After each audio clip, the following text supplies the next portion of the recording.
The movie begins with an explosion of a car belonging to an anonymous person, which is being reported on the news as Matt is doing some boxing exercise in his home gym.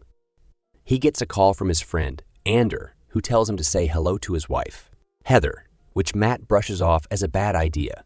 Matt seems distracted by work as he talks to his wife, and they get into an argument since he was supposed to take care of the kids, Zach and Emily, for the day since Heather was supposed to meet up with a friend.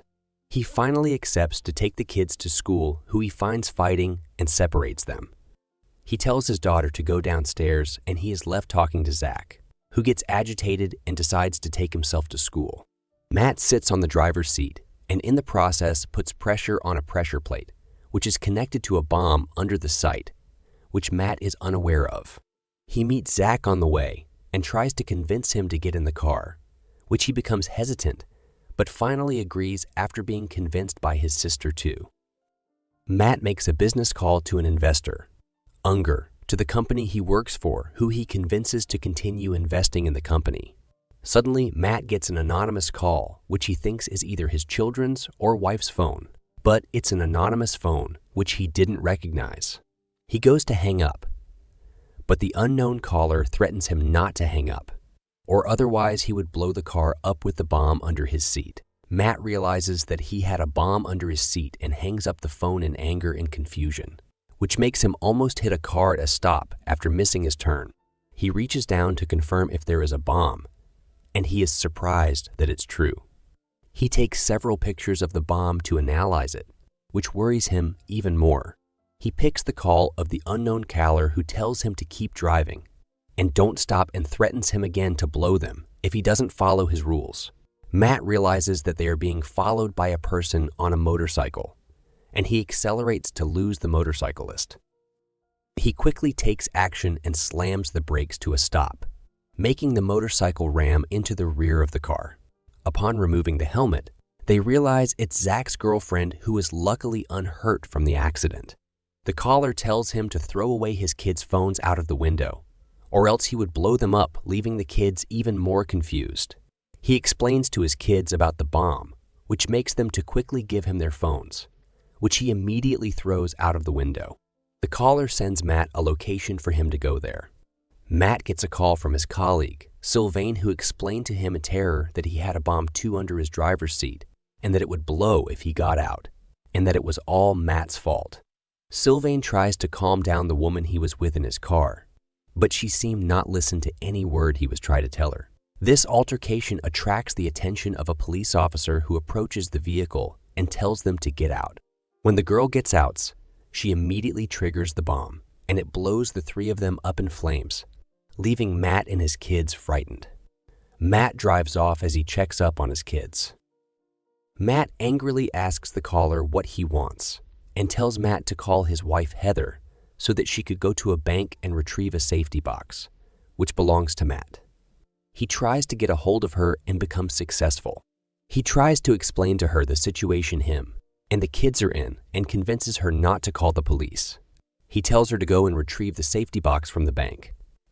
He mutes the call and turns on the news channel and sees himself on the news. Zach starts blaming Matt for convincing him to get in the car. Heather retrieves the safety box from the bank, and the caller tells him to tell her to give a man randomly sitting down the safety box, which shockingly was a setup to get her captured by the federal agents. Matt quickly escapes before he is captured. The caller shares the location of his boss, Anders, and tells him to go there and meet him.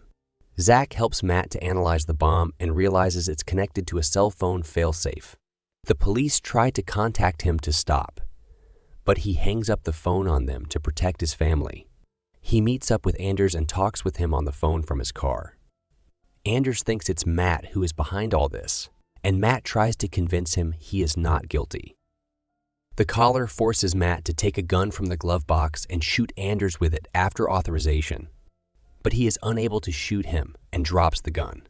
Anders' car goes up in flames immediately, killing Anders in it. Emily gets injured in the process by a stray sharp metal from the explosion. Zach applies pressure on it to prevent excessive bleeding. Matt is chased by numerous police cars around the city as he tries to escape from them. He loses connection with the caller upon getting into a tunnel. He finds a load of police cars blocking the road, waiting for him. They use a bomb team to investigate on the bomb in the car before engaging and helping them. Upon checking and analyzing, the bomb team takes Zach and Emily out of the car since the bomb under Matt's seat was hardwired and couldn't be deactivated. Matt storms out through the police car's roadblock since he is not convinced the police will help him find the caller. He confronts the caller and asks for a face-to-face meet-up to give him his money, which makes him send Matt a location to meet up where there are protests going on.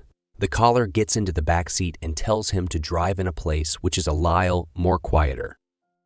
The caller reveals his face, and to Matt's surprise, it is Anders who had been on the call all along. Anders explains that he had distracted Matt with the train to make him think he had been blown up. Anders shares a voice recording of Matt, saying he will kill him as a way of framing him, which angers Matt, and he starts driving at an alarming speed. Anders tries threatening to kill him, but he doesn't listen. Matt swerves the vehicle onto a bridge, which make it to overturn sideways. Anders loses the cell phone trigger and tries to reach it. Matt quickly unlocks his safety belt, making him fall in the river as the car blew off with Anders in it, and Matt swims out of the river.